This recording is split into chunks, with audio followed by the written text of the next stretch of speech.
Thank you for tuning in to another episode of Help Nobody Told Me. I'm Jasmine Shapiro, here with my co-host and partner, Shannon Johnson. We're both with Berkshire Hathaway Home Services Chicago.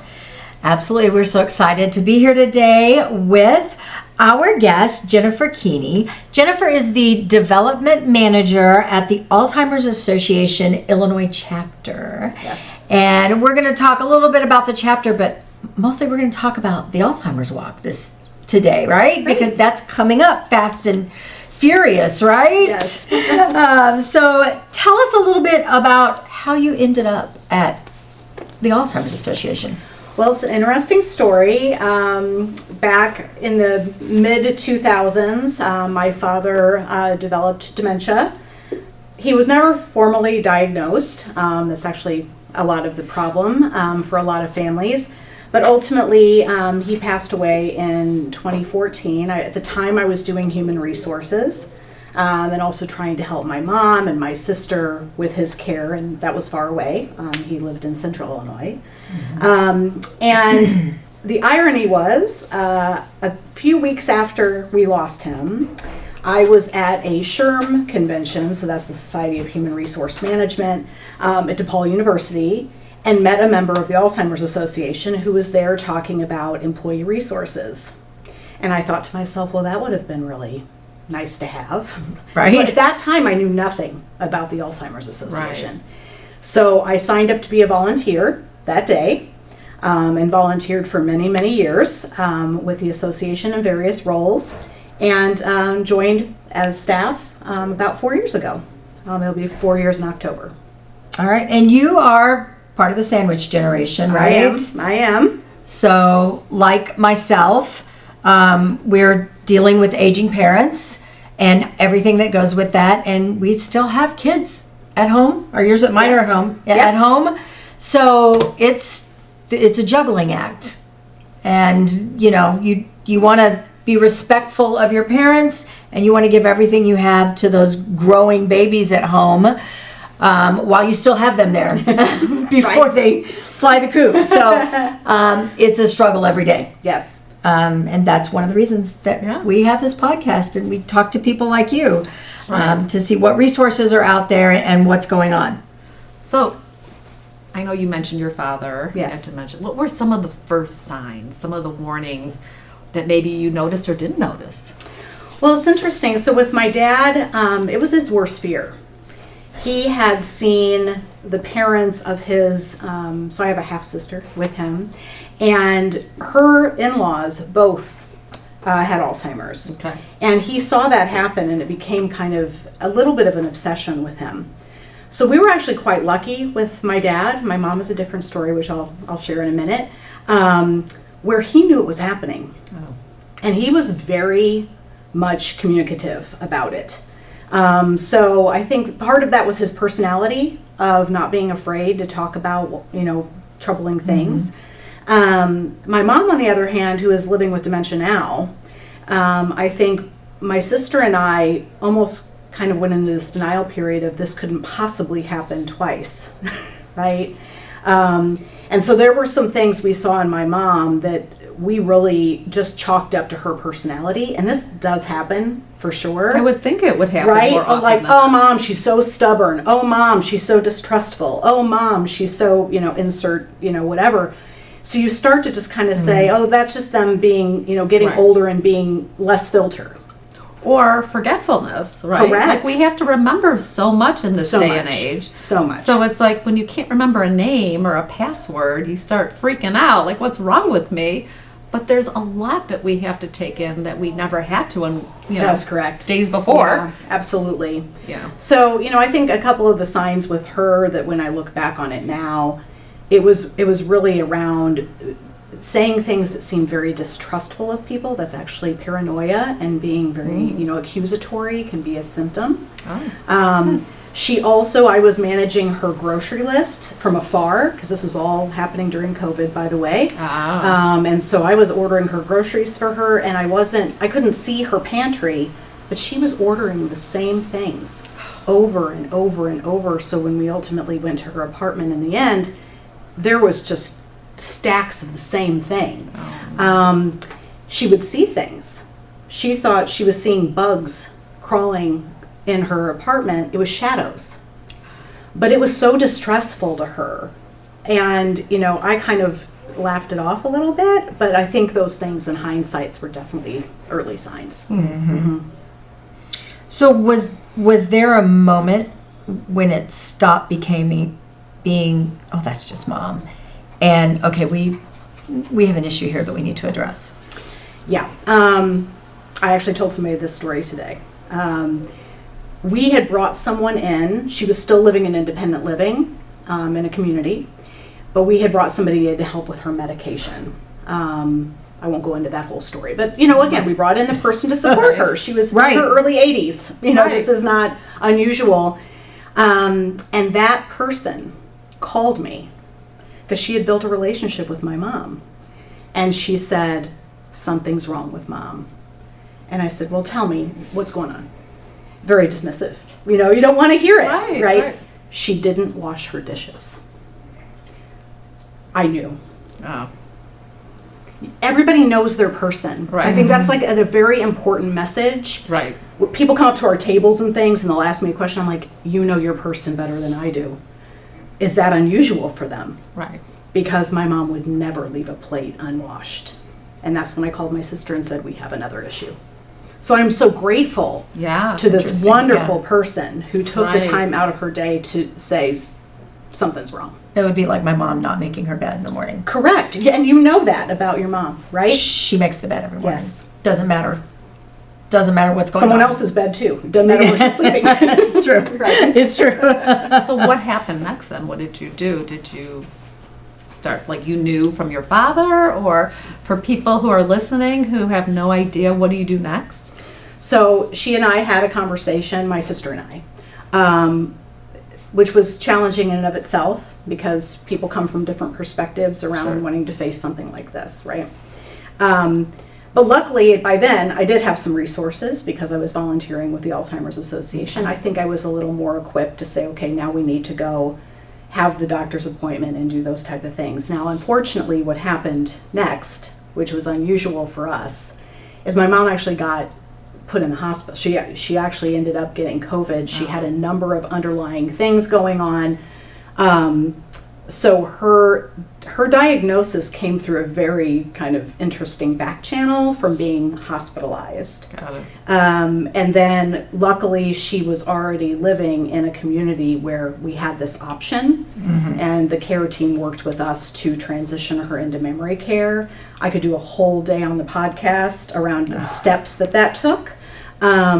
But it's not easy. But what I would say is, if I were making a recommendation to somebody else when you have that moment of like something is definitely going on, is you need to bring your family together, whatever family means, to see if people can compare notes, because you know different people will see different things. Right. And also make sure just maybe getting a primary care physician appointment, because there could be something else going on that is contributing to that symptom. UTIs are one of those things that a lot of people don't realize. A urinary tract infection can actually bring on symptoms that look like dementia. And boy, can that be a relief. Right. But then if that is not the case, well, then you can start moving through the additional steps. Yeah. So what's something about caregiving that no one prepares you for? Well, I think one of the things. One of the things, right? Right. Well, and I think it's very unique. Every person's situation, every family dynamic is different. But I think one of the things is, at least for me, was being able to react to things you're not trained for. Right. You're not working through your life to prepare for taking care of mom and incontinence and, you know, paranoia. You're solving the issues as you go in the moment. And I think a lot of people try to take that on as an individual, especially people that are caring for spouses, kind of take on, my mom did this for my dad, and you need additional support. Right. And you might be surprised to find out your neighbor is more equipped to help you, Right. you know, with something that you weren't trained to do. Right. So I So think true. that's been, you know, probably the biggest surprise that I hear from people is like, we don't even know what to do about X. Right. And what about family dynamics? I mean, does it bring people closer together? Does it, Does it tear them apart? tear them apart? Is guilt part of the equation? Yeah, I would say, since I took this job, it's interesting, doing HR for all those years and then going into this, all of a sudden people came out of the woodwork that I didn't even know had this in their family, because Right. people aren't wandering around like shouting it from the rooftops. But the number one thing that people call about is we can't get our family to agree what to do next. Right. So it doesn't even, I don't think it necessarily always tears people apart or always brings them together. It's kind of like, what's your baseline as a family? Because the baseline is probably going to generate how it goes. Right. And so families that might already be having issues, it's going to be a magnifier. Yeah. But even for strong, close families, sometimes that disagreement of what comes next can be a lot of stress. And that's another reason why the Alzheimer's Association, I think, is so important, is that we have a lot of resources for that too. Right. Whether it be through support groups or using our helpline, but just really making sure that everybody feels like they're equipped with at least the right information. Right. Because that helps you as a family unit make better decisions. And That sounds really oversimplified, by the way. No, but it's true. Yeah. I it mean, starts with the information, because Yeah. when you don't even understand what's happening to your loved one, that in and of itself makes you feel helpless. Yes. So when you at least understand the disease and what's happening to that person, it at least gives you some frame of reference. Yes. It doesn't necessarily make it better, Mm-hmm. but you can start to understand some of it. and when you hear other people sharing their stories, you don't feel so isolated and alone. And there's resources where you can go. It's like, okay, I have something to grasp onto. I'm Right. not just like trying to figure this out by myself. Right, and I think too, advocating and serving as a caregiver can also be an advocate for their loved one, which is a very powerful thing to understand, because just because you go to the doctor, you might not be satisfied with what you hear from the first person you Right. talk to. Go see somebody else, Right. right? Like, that's the other thing, is that's why it can be such a burnout for a lot of caregivers, because sometimes it just does take a lot of extra work to make sure you're getting those resources. Right. So this comes up in almost every podcast that we do, but we tend to avoid conversations about what is going to happen if, when, who's going to handle, when are you going to Yeah, stop your father driving, was who's very- going to take care of you, are you going to go into, Yeah. a care facility, all of those conversations. What do you see as a result of that? And what do you hear about in your day-to-day with the Alzheimer's Association? I think a big message I've seen increase, just in the short time I've been with the association, is the preparation part. So, even us as an association, we have really been working hard to change how we're perceived, to get people to us before they need us, right? I mean, we will always be here for those that are in the middle of the journey, potentially Right. crisis, whatever. But we're also trying to equip people with knowledge and information that can help us, individually, and also planning. So, the sandwich generation in particular, I think we're all kind of watching the mess that is, taking care of an aging parent, and trying to not have that happen to our children when they're trying to navigate us. I mean, I'm speaking Yes. for myself, but I think I'm also kind of yes, speaking for for sure. Absolutely. a broader group. And so even like resources around financial planning and estate planning, we have, done a lot more around that topic. And I think a lot of people are afraid of that, or think that that comes later.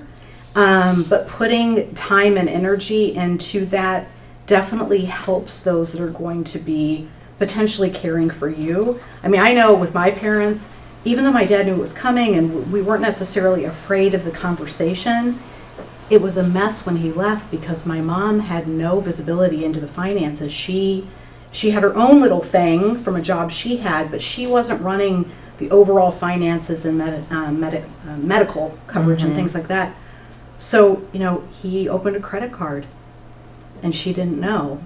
and the debt was sitting there. Oh, So yeah. it's things like, it's like trying to just Right. make sure someone has their eyes Right. on the right things and building that trust with the Right. person you're caring for, because Right. that's a big part, is letting go of that Right. independence. And I think you hit the nail on the head. I mean, we have had a lot of guests. We've had estate planners, Yep. financial planners on, because you do have to get your things in order. I mean, you can get hit by a car tomorrow. You don't have to be elderly, Correct. Right. And what happens? Everything gets frozen if it's not in a trust. Mm-hmm. So, yes, there's a lot of moving parts to that, which we're hoping this podcast gives people information so Yes. that they can act on it that maybe they didn't know about this before. Right. Because those can be the surprises. Yes. Taking it back to that question, those can be some of the surprises that Absolutely. no one's really talking about because they don't feel like they have. Maybe they think they can't bring it up with a loved one. Yeah. Like this is I'm not allowed to ask that Right. question, but it's worth taking the risk. It is, because course. then after, it's just a lot of time Yes. and a lot of questions that you don't have answers to. Right. So when you're dealing with a loved one with Alzheimer's or dementia, my father has Lewy body dementia, the grieving process starts long before they pass, Oh yes. because you grieve the loss of who they were. And I actually talked to a friend this past week. We had a conversation and something came up, and he actually said to me, I had the hardest time visiting my mother in memory care. Yeah. I couldn't make myself go. It was too hard. And there's some guilt left behind. So how do you help those caregivers who are struggling with that? So again, every situation is a little different, but I think in general, it's allowing people to have the emotion that they're having. So I remember very vividly when my mom was in skilled nursing. So this was the transition of all time to bring her from skilled nursing and never return her to her apartment, but take her directly to memory care. The blessing was her symptoms were so bad at that point, we were able to pull it off. Okay. But I remember going through this moment of like, she's gonna know we double crossed her. Because that's how I Right. felt. That's what I Right. thought I was doing. And the nurse said to me, Jennifer, you are doing her the biggest favor. And if she sees you as a part of this, she will know it's the right thing. And even though I didn't feel that way, and even though there's been moments where that has not been how it's played out, I know that deep down, that was the most supportive thing somebody could say to me. And so I've taken that when people bring up the guilt, and I'm speaking with them. I'm sure that a lot of the people on the helpline and not have Right. different tactics that they Right. use to do this.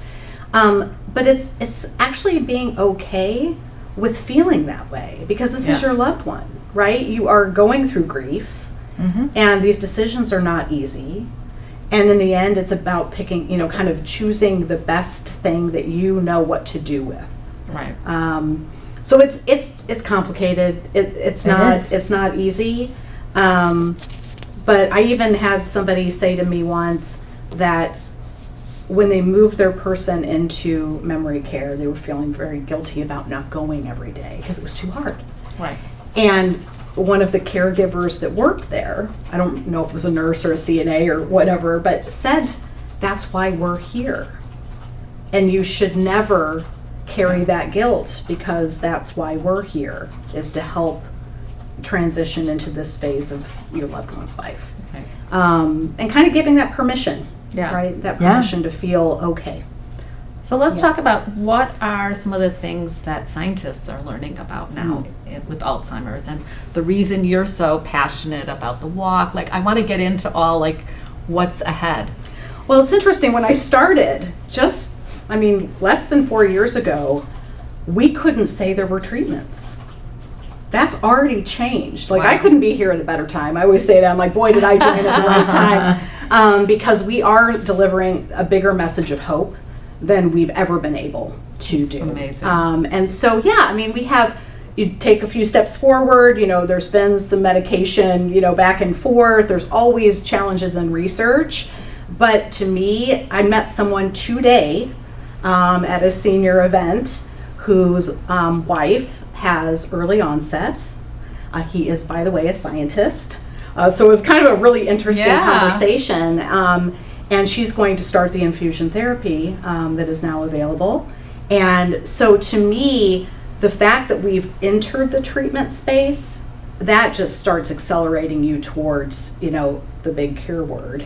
Right. We're not there yet, but, I always say, and I think you recently heard this at one of our events, of, maybe not my lifetime, but I think the chances for my kids to see a cure are just, So yeah, keep going, scientists. We love our research. Right. I pay attention to it more than I ever did before, because there's actually, you feel like there's something coming. And the U.S. Pointer study, I would be remiss if I didn't mention that, just released at the end of last year, the results of that 2-year study that happened, which is all around lifestyle and reducing your risk through things like nutrition and movement and cognitive challenging.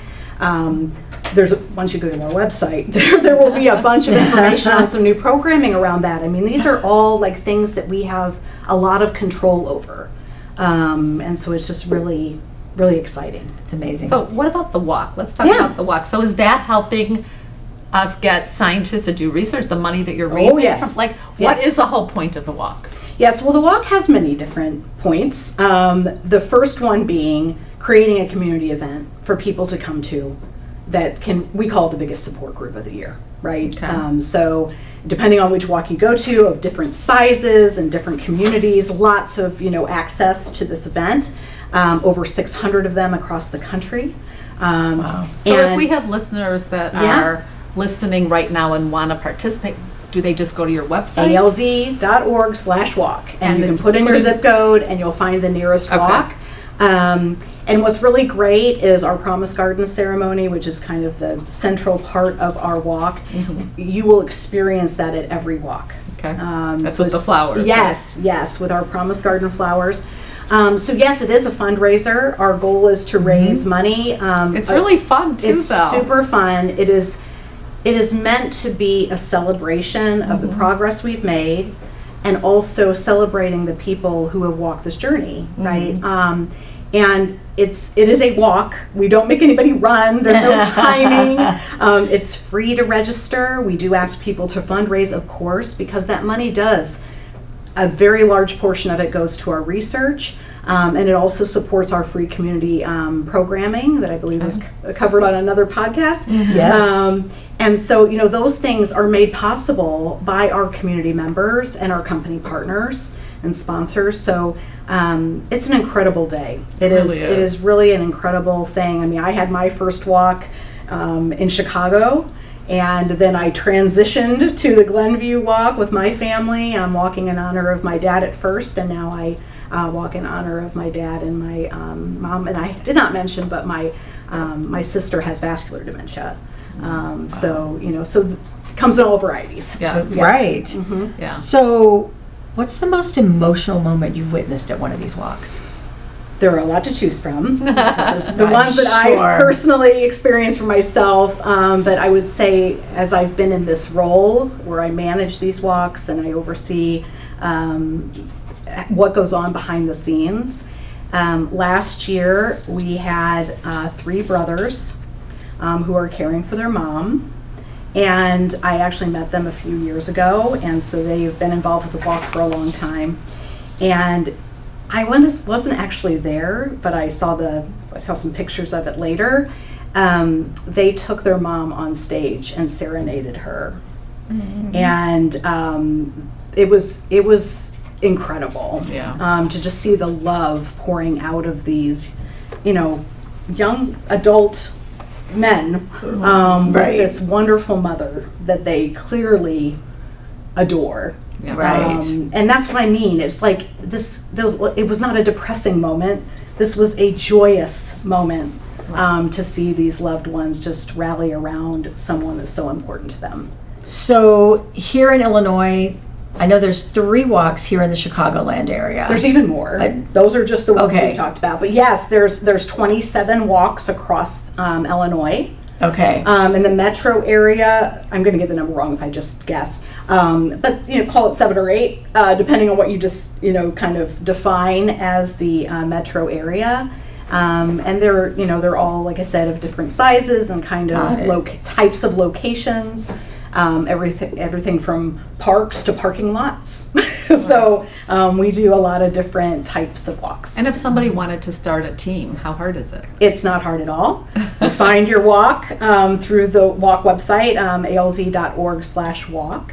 And once you find the walk website, it'll just say start your team, and you fill out the form. Then it actually creates your team website, so you can invite others to join your team, or perhaps invite them to start their own team. Maybe have a little competition. But yes, it's really easy. We love seeing all the creative names that people come up with for their teams. Fun. And it's a really special time. And we do a lot of support for our teams too throughout the year, and making sure that they get opportunities to see what's going on with the Alzheimer's Association. That's really important to us, that they know the work they're doing is resulting in these great things that are being delivered, not just by us, but in the space of Alzheimer's and dementia.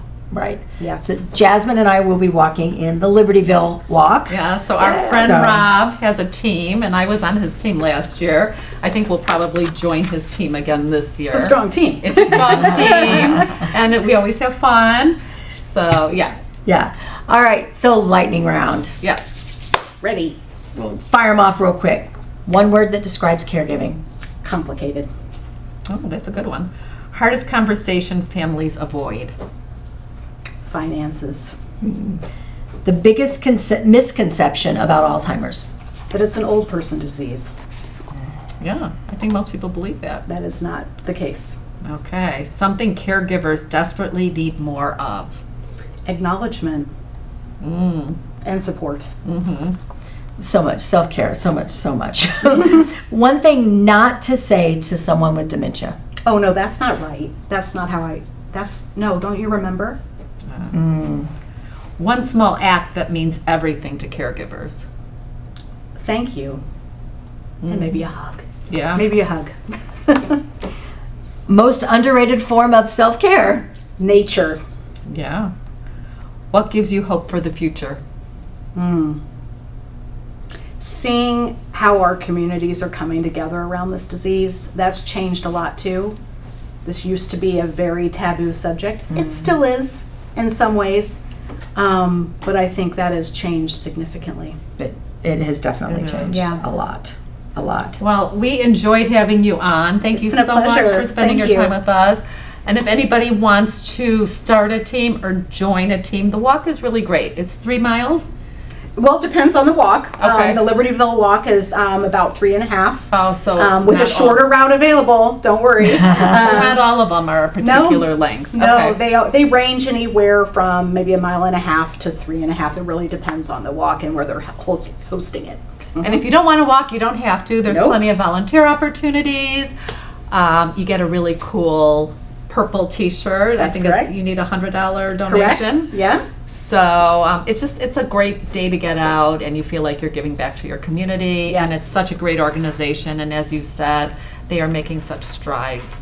So we will have all of Jennifer's contact information on our show notes. And we also have a new website, helpnobodytoldme.com, and we will be linking information and the podcast to our website as well. Fantastic. So tune in again, and we hope to see you here at Help, Nobody Told Me.